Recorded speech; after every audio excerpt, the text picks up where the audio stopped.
कौसल्या सुप्रजा रामः पूर्वा सन्ध्या प्रवर्तते।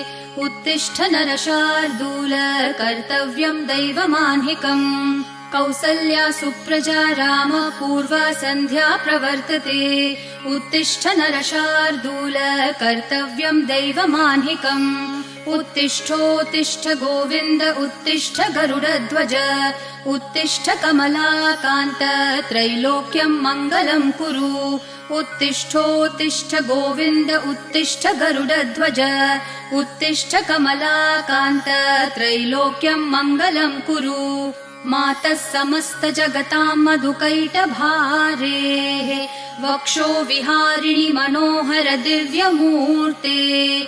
श्रीस्वामिनि श्रितजनप्रियदानशीले श्रीवेङ्कटेश दयिते तव सुप्रभातम्। मातः समस्त जगतां मधुकैटभारेः वक्षो विहारिणि मनोहर दिव्यमूर्ते। श्रीस्वामिनि श्रितजनप्रियदानशीले श्रीवेङ्कटेश दयिते तव सुप्रभातम्।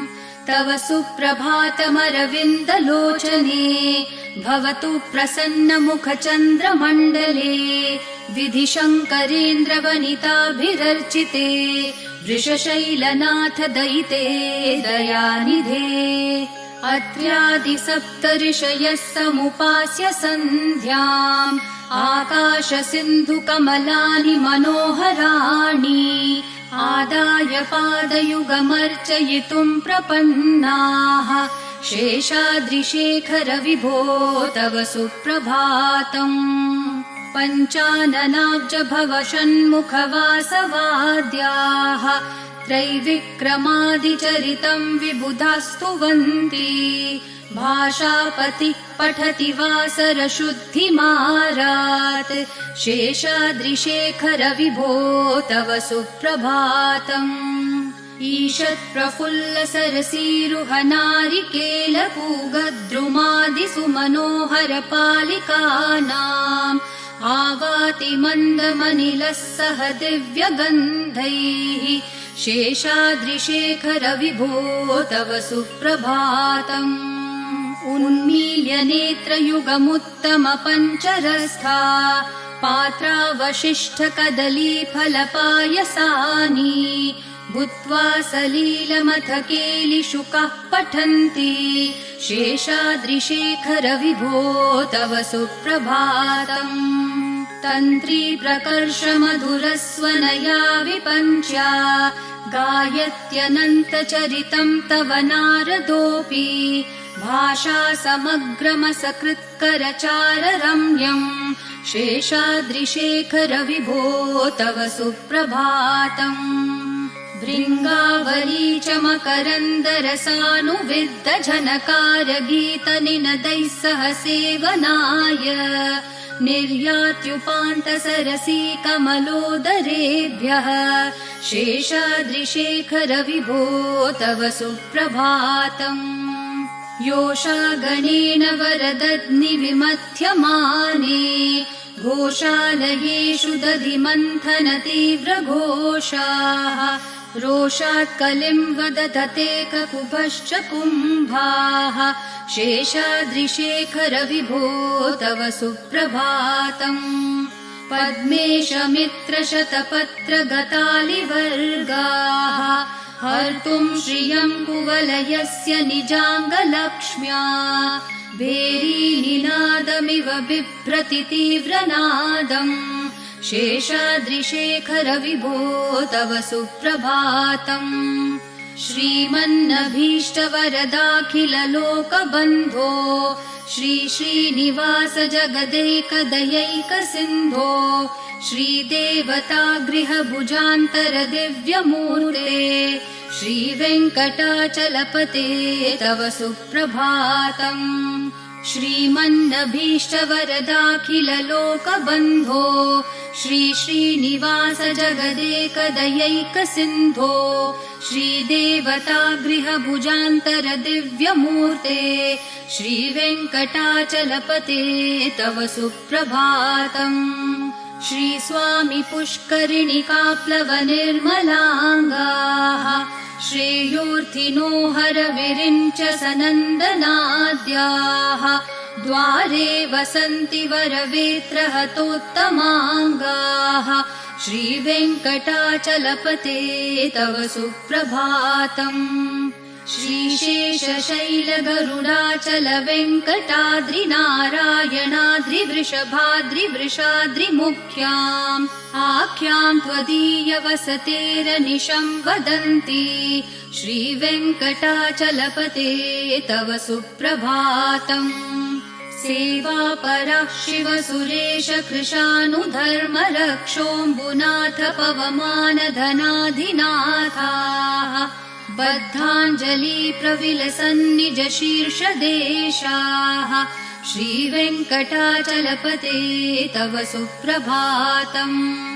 घाटेषु ते विहगराज मृगाधिराज नागाधिराज गजराज हयाधिराजाः स्वस्वाधिकारमहिमाधिकमर्थयन्ते श्रीवेङ्कटाचलपते तव सुप्रभातम् सूर्येन्दुभौमबुधवाक्पतिकाव्यसौरिस्वरभानुकेतुदिविषत्परिषत्प्रधानाः त्वद्दासदासचरमावधिदासदासाः श्रीवेङ्कटाचलपते तव सुप्रभातम् त्वत्पादधूलिभरितस्फुरितोत्तमाङ्गाः स्वर्गापवर्गनिरपेक्षनिजान्तरङ्गाः कल्पागमाकलनयाकुलताम् लभन्ते श्रीवेङ्कटाचलपते तव सुप्रभातम्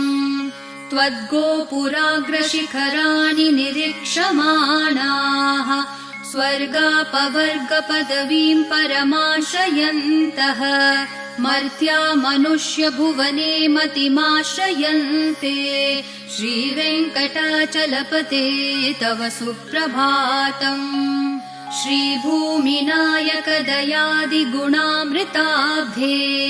देवाधिदेव जगदेक शरण्यमूर्ते श्रीमन् अनन्त गरुडादिभिरर्चिताङ्घ्रे श्रीवेङ्कटाचलपते तव सुप्रभातम् श्रीपद्मनाभ पुरुषोत्तम वासुदेव वैकुण्ठमाधव जनार्दन चक्रपाणे श्रीवत्सचिह्न शरणागत पारिजात श्रीवेङ्कटाचलपते तव सुप्रभातम् कन्दर्पदर्पहर सुन्दर दिव्यमूर्ते कान्ताकुचाम्बुरुह कुड्मललोल दृष्टे कल्याण निर्मल गुणाकर दिव्यकीर्ते श्रीवेङ्कटाचलपते तव सुप्रभातम् मीनाकृते कमठकोल नृसिंहवर्णिन्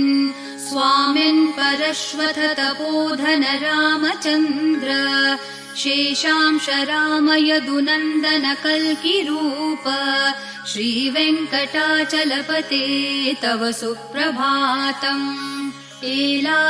एलालवङ्गधनसार सुगन्धितीर्थम् दिव्यम् वियत्सरिति हेम घटेषु पूर्णम् धृत्वाद्य वैदिक शिखामणयः प्रहृष्टा तिष्ठन्ति वेङ्कटपते तव सुप्रभातम् भास्वानुदेति विकचानि सरोरुहाणि सम्पूरयन्ति निनदैः ककुभो विहङ्गाः श्रीवैष्णवा सततमर्थितमङ्गलास्ते धामाश्रयन्ति तव वेङ्कट सुप्रभातम् ब्रह्मादयः सुरवराः समहर्षयस्ते सन्तः सनन्दन मुखास्तवथ योगिवर्याः धामान्तिके तव हि मङ्गलवस्तु हस्ताः श्रीवेङ्कटाचलपते तव सुप्रभातम् लक्ष्मीनिवास निरवद्य गुणैकसिन्धो संसार सागर समुत्तरणैकसेतो वेदान्तवेद्य निज वैभव भक्त भोग्य श्रीवेङ्कटाचलपते तव सुप्रभातम्। लक्ष्मीनिवास निरवध्य गुणैकसिन्धो संसारसागर समुत्तरणैकसेतो वेदान्तवेद्य निज वैभव भक्त भोग्य श्रीवेङ्कटाचलपते तव सुप्रभातम्। इत्थं वृषाचलपतेरिह सुप्रभातम्। ये मानवः प्रतिदिनं पठितुं प्रवृत्ताः तेषां प्रभातसमयस्मृतिरङ्गभाजाम् प्रज्ञां परार्थसुलभां परमां प्रसूते। इत्थं वृषाचलपतेरिह सुप्रभातम्। ये मानवः प्रतिदिनं पठितुं प्रवृत्ताः तेषां प्रभातसमयस्मृतिरङ्गभाजाम् प्रज्ञां परार्थसुलभां परमां प्रसूते। कमलाकुचचूचुककुङ्कुमतो नियतारुणतातुलनीलतनो कमलायतलोचनलोकपते विजयी भव वेङ्कटशैलपते। कमलाकुचचूचुककुङ्कुमतो नियतारुणतातुलनीलतनो कमलायतलोचनलोकपते विजयी भव वेङ्कटशैलपते। स चतुर्मुख षण्मुख पञ्चमुख प्रमुखाखिल दैवतमौलिमणे शरणागत वत्सल सारनिधे परिपालय मां वृषशैलपते। अतिवेलतया तव दुर्विषहै अनुवेलकृतैरपराधशतैः भरितं त्वरितं वृषशैलपते परया कृपया परिपाहि हरे। अधिवेङ्कटशैलमुदारमते जनताभिमताधिकदानरतात् परदेवतया गदितान्नगमै कमलादयितान्न परं कलये। कलवेणुरवावशगोपवधू शतकोटिवृतात् स्मरकोटिसमात् प्रतिवल्लविकाभिमतात् सुखदात् वसुदेवसुतान्न परं कलये। अभिराम गुणाकर दाशरथे जगदेकधनुर्धर धीरमते रघुनायक राम रमेश विभो वरदो भवदेव दया जलदे।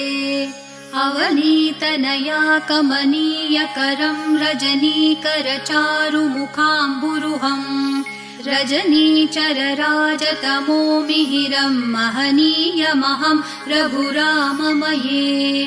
सुमुखं सुहृदं सुलभं सुखदं स्वनुजं च सुखाय ममोघशरम् अपहाय रघुत्वहमन्यमहं न कथञ्चन कञ्चन जातु भजे। विना वेङ्कटेशं न नाथो न नाथ सदा वेङ्कटेशं स्मरामि स्मरामि। हरे वेङ्कटेश प्रसीद प्रसीद प्रियं वेङ्कटेश प्रयच्छ प्रयच्छ। विना वेङ्कटेशं न नाथो न नाथ सदा वेङ्कटेशं स्मरामि स्मरामि। हरे वेङ्कटेश प्रसीद प्रसीद प्रियं वेङ्कटेश प्रयच्छ प्रयच्छ। अहं दूरतस्ते पदाम्भोजयुग्म प्रणामेच्छयागत्य सेवां करोमि।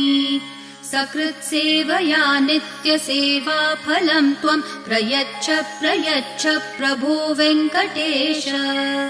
अज्ञानिना मया दोषान् अशेषान् विहितान् हरे क्षमस्वत्वं शेषशैलशिखामणे। अज्ञानिना मया दोषान् अशेषान् विहितान् हरे क्षमस्वत्वं शेषशैलशिखामणे। ईशानां जगतोऽस्य वेङ्कटपतेर्विष्णोः परां प्रेयसीं तद्वक्षस्थलनित्यवासरसिकां तत्क्षान्तिसंवर्धिनीं पद्मालङ्कृतपाणिपल्लवयुगां पद्मासनस्थां श्रियं वात्सल्यादिगुणोज्ज्वलां भगवतीं वन्दे जगन्मातरम् ईशानां जगतोऽस्य वेङ्कटपतेर्विष्णोः परां प्रेयसीं तद्वक्षस्थलनित्यवासरसिकां तत्क्षान्तिसंवर्धिनीं पद्मालङ्कृतपाणिपल्लवयुगां पद्मासनस्थां श्रियं वात्सल्यादिगुणोज्ज्वलां भगवतीं वन्दे जगन्मातरम् श्रीमान् कृपाजलनिधे कृत सर्वलोक सर्वज्ञ शक्तनतवत्सल सर्वशेषिन्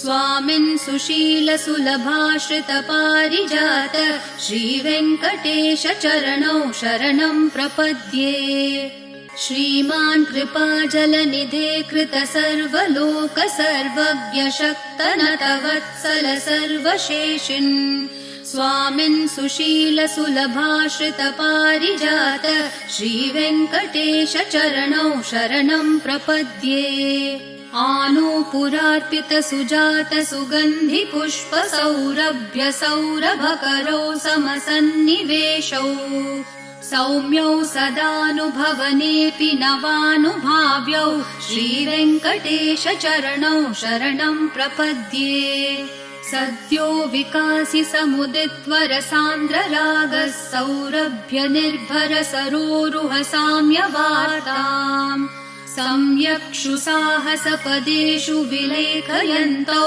श्रीवेङ्कटेश चरणौ शरणं प्रपद्ये रेखामयध्वज सुधाकलशातपत्र वज्राङ्कुशाम्बुरुह कल्पक शङ्ख चक्रैः भव्यैरलङ्कृततलौ परतत्त्वचिह्नैः श्रीवेङ्कटेश चरणौ शरणं प्रपद्ये ताम्रोदरद्युतिपराजित पद्मरागौ ब्राह्मेर्महोभिरभिभूत महेन्द्रनीलौ उद्यन्नखांशुभिर्दस्त शशाङ्कभासौ श्रीवेङ्कटेश चरणौ शरणं प्रपद्ये सप्रेम भीतिकमलाकर पल्लवाभ्यां सम्माहनेऽपि सपदिक्लममादधानौ कान्ताववाङ्मनसगोचरसौ कुमार्यौ श्रीवेङ्कटेश चरणौ शरणं प्रपद्ये लक्ष्मीमहीतदनुरूप निजानुभावन्नीलादिदिव्यमहिषीकर पल्लवानाम् आरुण्यसङ्क्रमणतः किल सान्द्ररागौ श्रीवेङ्कटेश चरणौ शरणं प्रपद्ये नित्यानमद्विधि शिवादिकिरीटकोटि प्रत्युक्तदीप्तिनवरत्नमःप्ररोहैः नीराजनाविधिमुदारमुपादधानौ श्रीवेङ्कटेश चरणौ शरणं प्रपद्ये विष्णोपदे परम इत्युदित प्रशंसो यौ मध्य उत्स इति भोग्यतयाप्युपातौ भूयस्ततेति तव पाणितलप्रदिष्टौ श्रीवेङ्कटेश चरणौ शरणं प्रपद्ये पार्थाय तत्सदृशसारथिना त्वयैव यौ दर्शितौ स्वचरणौ शरणं व्रजेति भूयोऽपि मह्यमिहतौ करदर्शितौ ते श्रीवेङ्कटेश चरणौ शरणं प्रपद्ये मन्मूर्धिकालियफने विकटाटवीषु श्रीवेङ्कटाद्रिशिखरे शिरसि श्रुतीनाम् चित्तेऽप्यनन्यमनसां सममाहितौ ते श्रीवेङ्कटेश चरणौ शरणं प्रपद्ये आम्लानहृष्यदवनीतलकीर्णपुष्पौ श्रीवेङ्कटाद्रिशिखराभरणायमानौ आनन्दिताखिल मनोनयनौ तवेतौ श्रीवेङ्कटेश चरणौ शरणं प्रपद्ये प्रायप्रपन्नजनता प्रथमावगाह्यो मातुस्तनाविविशिशोरमृतायमानौ प्राप्तौ परस्परतुलामतुलान्तरौ ते श्रीवेङ्कटेशचरणौ शरणं प्रपद्ये सत्त्वोत्तरैः सततसेव्यपदाम्बुजेन संसारतारकदशार्द्रदृगञ्चलेन सौम्योपयन्तृमुनिना मम दर्शितौ ते श्रीवेङ्कटेशचरणौ शरणं प्रपद्ये सत्त्वोत्तरैः सततसेव्यपदाम्बुजेन संसारतारकदशार्द्रदृगञ्चलेन सौम्योपयन्तृमुनिना मम दर्शितौ ते श्रीवेङ्कटेशचरणौ शरणं प्रपद्ये श्रीशश्रिया घटिकया त्वदुपाय भावे प्राप्ये त्वयि स्वयमुपेयतया स्फुरन्त्या नित्याश्रिताय निरवद्य गुणाय तुभ्यं श्यां किङ्करो वृषगिरीश न जातु मह्यम् श्रीशश्रिया घटिकया त्वदुपाय भावे प्राप्ये त्वयि स्वयमुपेयतया स्फुरन्त्या नित्याश्रिताय निरवद्य गुणाय तुभ्यं श्यां किङ्करो वृषगिरीश न जातु मह्यम् श्रियः कान्ताय कल्याणनिधये निधयेऽर्थिनाम् श्रीवेङ्कटनिवासाय श्रीनिवासाय मङ्गलम् श्रियः कान्ताय कल्याणनिधये निधयेऽर्थिनाम् श्रीवेङ्कटनिवासाय श्रीनिवासाय मङ्गलम् लक्ष्मी सविभ्रमालोकसुप्रविभ्रह्मचक्षुषे चक्षुषे सर्वलोकानां वेङ्कटेशाय मङ्गलम् श्रीवेङ्कटाद्रिशृङ्गाग्रमङ्गलाभरणाङ्ग्रये मङ्गलानां निवासाय श्रीनिवासाय मङ्गलम् सर्वावयवसौन्दर्यसम्पदा सर्वचेतसां सदा सम्मोहनायास्तु वेङ्कटेशाय मङ्गलम् नित्याय निरवध्याय सत्यानन्दचिदात्मने सर्वान्तरात्मने श्रीमद्वेङ्कटेशाय मङ्गलम् स्वतः सर्वविदे सर्वशक्तये सर्वशेषिणे सुलभाय सुशीलाय वेङ्कटेशाय मङ्गलम् परस्मै ब्रह्मणे पूर्णकामाय परमात्मने प्रयुञ्जे परतत्त्वाय वेङ्कटेशाय मङ्गलम् आकालतत्त्वमशान्तम् आत्मनामनुपश्यताम् अतृप्तामृतरूपाय वेङ्कटेशाय मङ्गलम् प्रायस्वचरणौ पुंसां शरण्यत्वेन पाणिना कृपया दिशते श्रीमद्वेङ्कटेशाय मङ्गलम् दयामृत्तरङ्गिन्यास्तरङ्गैरिव शीतलैः अपाङ्गैः सिञ्चते विश्वं वेङ्कटेशाय मङ्गलम् सद्भूषाम्बरहेतिनां सुषमावहमूर्तये सर्वार्तिशमनायास्तु वेङ्कटेशाय मङ्गलम् श्रीवैकुण्ठविरक्ताय स्वामि पुष्करिणितटे रमया रममाणाय वेङ्कटेशाय मङ्गलम् श्रीवैकुण्ठविरक्ताय स्वामि पुष्करिणितटे रमया रममाणाय वेङ्कटेशाय मङ्गलम् श्रीमत्सुन्दरजामातृमुनिमानसवासिने सर्वलोकनिवासाय श्रीनिवासाय मङ्गलम् मङ्गलाशासनपरैर्मदाचार्य पुरोगमैः सर्वैश्च पूर्वैराचार्यैः सत्कृतायास्तु मङ्गलम्।